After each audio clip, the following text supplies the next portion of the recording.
তখনও জীবন প্রদীপটুকু নিভে যায়নি, নিভে যায়নি ক্ষীণ আলোয় বেঁচে থাকার শেষ ইচ্ছেটুকুও। তীব্র আক্ষেপের স্বরে শেষ শ্বাসটুকুও ছুটে গিয়েছিল মন্দির থেকে মসজিদ পেরিয়ে গির্জায়।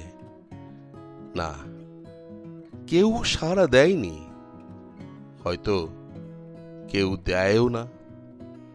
অভিমানের বংশধররা একটু একটু করে ক্ষয়প্রাপ্ত হচ্ছিল বহুকাল ধরেই।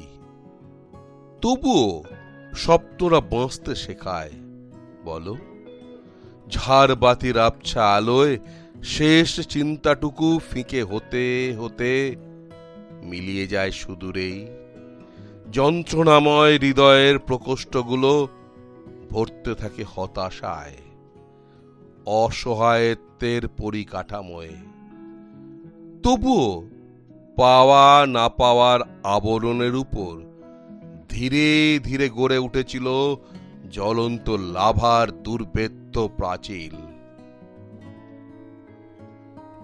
অনুভূতির কাঠগড়ায় দাঁড়িয়ে একটু একটু করে ভাঙতে ভাঙতে কখন যে নিঃশব্দে রাতে কালো অন্ধকারের ছায়ায় বড় শূন্যতার হাসি হেসেছিল অলক্ষ্যে, তা বুঝি নীরবতায় জানে।